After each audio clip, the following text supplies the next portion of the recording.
วันนี้มาดูกรรมที่บ่ค่อยเห็นนะครับบ่ค่อยหันเท่าใดนะบ่ได้หันบ่อยๆนะครับมันก็ค่อนข้างจะยากเขียนยากหน่อยนะครับลองมาดูกรรมแรกเลยนะกันใจนะครับกันใจถ้าเขียนธรรมดานะครับกันใจกับช่องวิจัยตัวจะนะครับกันใจนะครับกันใจอันนี้ธรรมดาแต่ปกติแล้วต้องเขียนเป็นภาษาบาลีนะครับกันใจนะครับ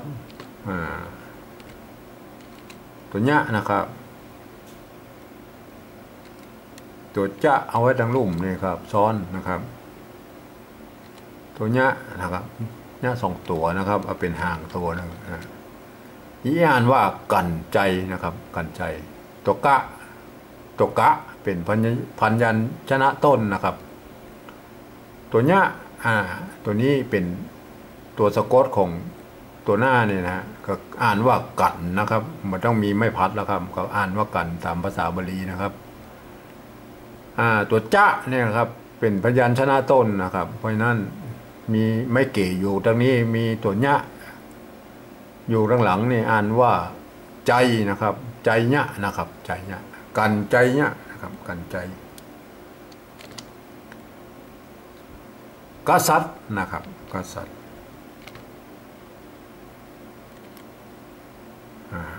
กษัตริย์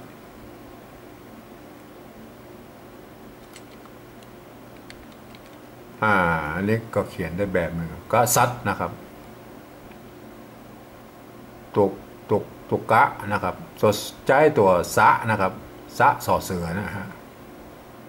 สะกดด้วยตัวตะละหงนะครับตะละหงนะครับเขียนอีกแบบหนึ่งนะครับก็กะใช้ตัวสะตัวนี้นะครับสบนะตัว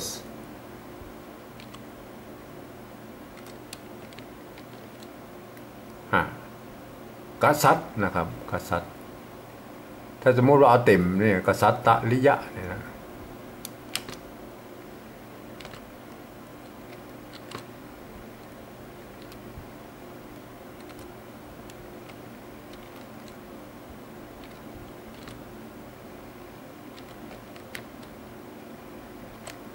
แบบนี้เต็มยศเลยเต็มยศนะครับเต็มยศกษัตริยะกษัตริยะกษัตริย์จะเขียนแบบไรก็ได้ครับได้ทั้งนั้นนะฮะ3 แบบนี้เคยหันมานะฮะผมก็จดปนมาเหมือนกันนะครับต่อไปคือเกียรตินะครับแต่ถ้าเขียนเต็มแบบอี้นะแต่ภาษาละนามันได้แค่นี้เขียนตรงเนี้ยเกียรตินะครับเกียรติตุกะ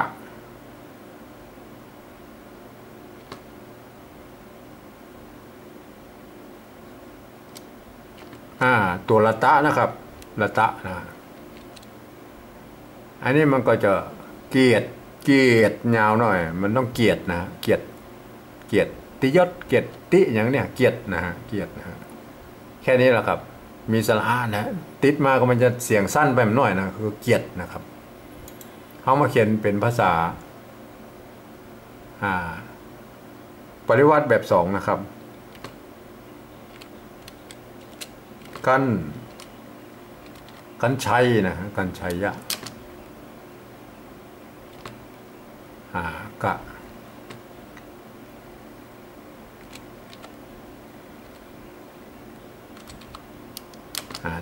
ถ้าเป็นไ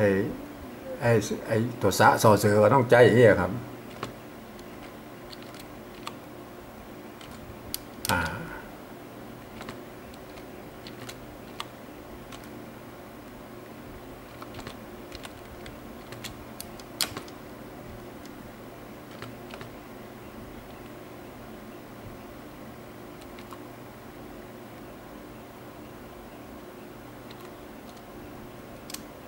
เกียรตินะครับ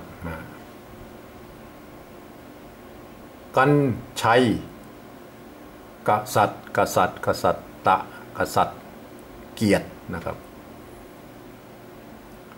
ก็อ่านตามภาษาล้านนาก็ต้องอ่านว่ากั่นใจนะครับตัวนี้นะอ่านว่ากั่นใจอ่านว่ากะซัดนะครับกะซัดกะซัดกะซัดนะครับกะซัดหมดนะครับ3ตัวนี้อ่านว่ากะซัดหมดนะครับตัวหลังนี่อ่านเกียรตินะครับเกียรติ